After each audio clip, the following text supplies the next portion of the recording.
이혼 소송 중 사랑 쉽지 않네입니다. 지금 남편과 이혼 소송 중에 또 새로운 사랑을 만났다며 공개에 또 연애를 전했던 황정음 씨. 그런데 단 14일 만에 초고속 이별을 했다는 소식입니다. 14일이면 그 사람 알기도 좀 이렇게 이른 시간인데 네. 헤어졌어요.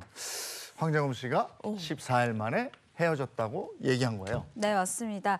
먼저 이 보도가 먼저 나왔다라고 설명을 드려야 될 것 같은데요. 이 황정음 씨 소속사는 앞서서요. 이 황정음 씨가 농구 스타 A 씨와 최근 호감을 느껴서 이 조심스럽게 알아가는 단계라고 열애를 인정한 바가 있습니다. 그리고 이후에 다수의 언론 보도를 통해서 이 A 씨가 농구 스타 김종규 선수임이 알려지면서 이 두 사람의 관계가 이 뭐랄까요, 좀 공개 연애 형식으로 네. 알려지게 됐는데요. 하지만 이 공개 연애 2주 만에 두 사람의 관계가 정리되는 듯한 이 모양새로 이 좀 정리가 되고 있는데요. 안타까운 소식을 전해드리게 됐는데 일단 황정음 씨 소속사에서 이렇게 소식을 전했습니다. 최근 서로 호감을 가지고 조심스럽게 알아가는 이 단계였던 분과 좋은 지인 관계로 남기로 했다라고 이별을 공식 인정했는데요. 김종규 선수의 이름을 언급하지는 않았지만 우리 모두 이 김종규 선수임을 알 수 있는 이런 보도 자료였습니다. 네, 14일 만에, 그러니까 2주 만에 결별 소식이 들렸습니다. 두 사람이 헤어진 이유가 밝혀졌나요?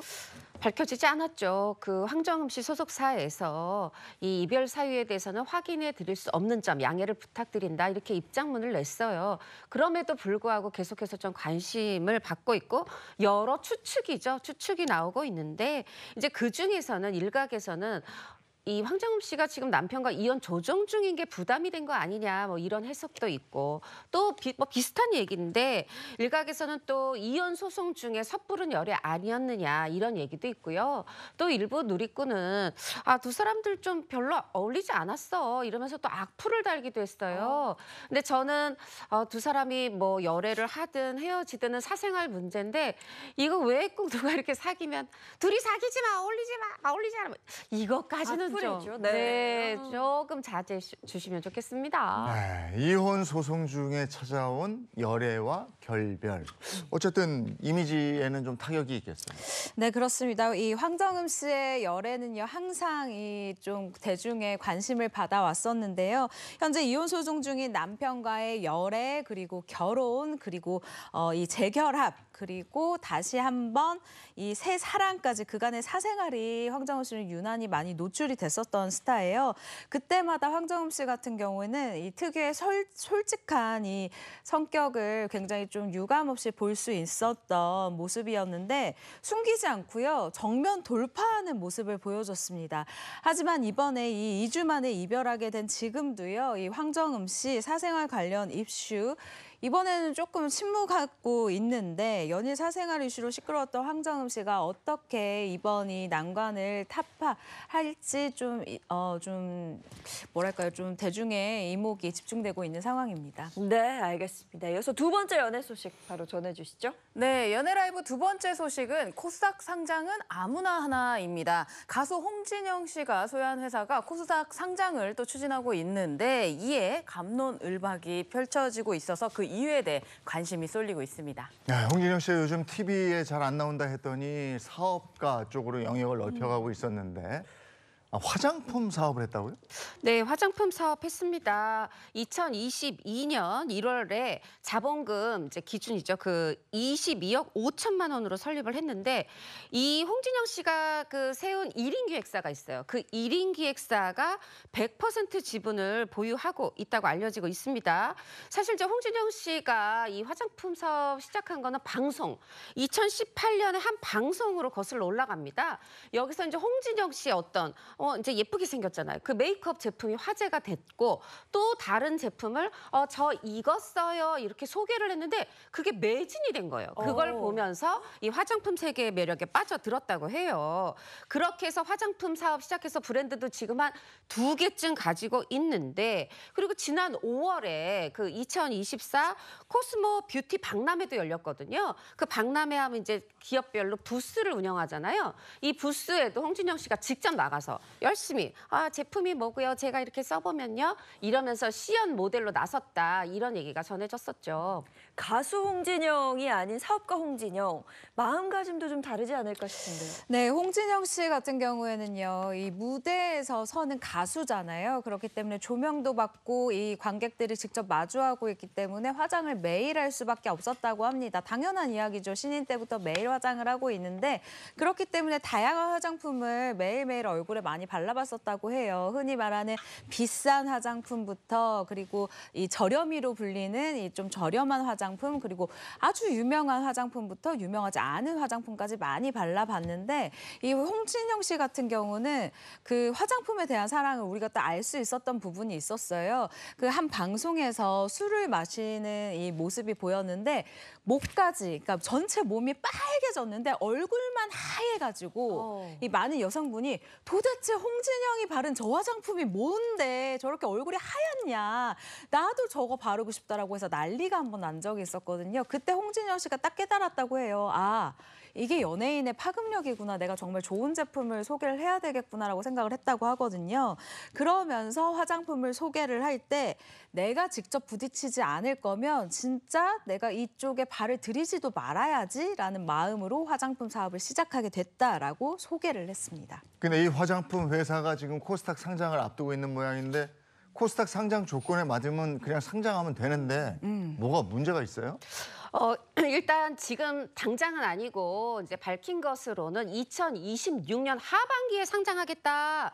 이렇게 이제 밝히고 있고 굉장히 큰 대형 유명 증권사하고 이 기업공개 주관사 계약을 체결했어요. 여기까지는 팩트입니다. 그런데 이제 여기서 그럼 왜 논란이 일고 있느냐. 지금 지난해 말 기준 공시된 걸 보면 직원 수가 4명이고 연간 매출액이 지난해 6억 688만 원. 근데 영업 손실이 7억 3,798만 원. 요렇다라는 겁니다. 근데 그럼 이렇게 하면 상장하면 안 돼요. 상장 기준이 있죠. 네. 상장 기준이 뭐냐 하면 소액주주가 500명 이상이면서 그 소액주주가 지분의 25% 이상을 가지고 있을 것. 근데 아까 1인 기획사가 지분 100% 소유하고 있다고 했죠. 아니면 그러면 소액주주가 500명 이상이면서 이제 그 자기 자본이 500억 원 이상일 것. 근데 지금 자기 자본이 22억 5천만 원이라고 그랬죠. 또 그게 아니면 이제 계속해서 그 영업이익이 50억 원 이상 냈을 것. 근데 지금 오히려 뭐 7억 원 이상의 손실을 내고 있죠. 아니면 시가총액 1,000억 원 이상일 것. 과연 지금은 아닐 수 있지만 이거를 2026년 하반기까지 맞출 수 있는 거야? 아니 지금 이거 너무 이 유명 증권사가 이런 계약 체결해 주는 거 맞아? 이런 논란이 일고 있습니다. 네, 앞서 말씀 주신 것들을 토대로 그 상장 조건 한번 따져보니까 무리한 상장이 아니냐 이런 이야기가 나올 수밖에 없겠는데요. 일단 그냥 적자가 아니라 이 회사 설립 후에 이익을 전혀 못 내고 있는 상황이기 때문에 뼈아픈 지적들이 계속해서 나오고 있는 상황이라고 볼 수 있는데요.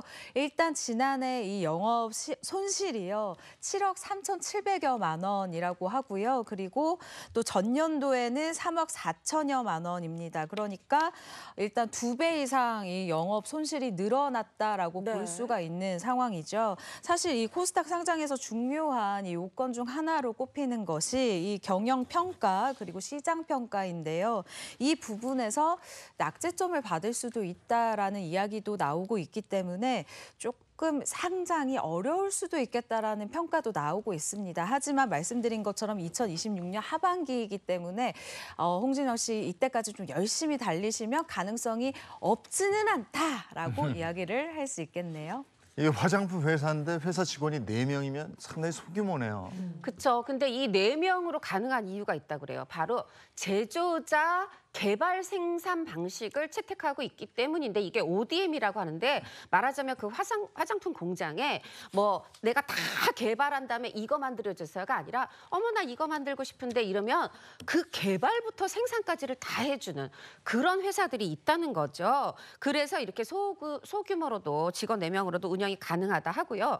그런데 그럼 왜 이렇게 이번에 자꾸 논란이 있느냐 이 부분에 대한 여러 가지 해석들이 나오고 있는데 그중에서 설득력을 얻고 있는 것은 과거에 논문 표절했었는데 그거에 대해서 본인은 사과했다고 하지만 어떻게 보면 이제 뚜렷하게 이제 대중이 받아들일 수 있을 만큼 사과하지 않은 채로 계속해서 뭐 돈 얼마 몇십억 뭐 몇백억 투자받았어요. 어디에다가 뭐 집을 사요. 어디 빌딩을 샀어요. 또 요번에 이렇게 코스닥 상장해요. 이렇게 금전적으로 굉장히 이제 성공하는 모습이 나오니까 이런 부분이 과거의 그 논란이 이번 논란을 부추기는 게 아니냐 이런 해석이 나오고 있고요. 그리고 사실 지금 화장품 인지도 측면에서 우리도 이거 하고 있었어? 두 개 브랜드 이름이 뭐야? 몰랐는데 사실 인지도가 이렇게 미미하고 매출이나 영업 손실이 미미한데 너무 홍진영이라는 개인 인지도에 이 기대서 이 증권사도 이런 계약 체결한 거 아니냐 이렇게 계속 논란이 어떻게 보면 빨리 사그라들지 않네요. 네, 2026년 하반기 상장을 목표로 한다고 했잖아요. 이 부분은 앞으로 조금 더 지켜봐야겠습니다. 자, 이어서 세 번째 연예 소식 전해주시죠.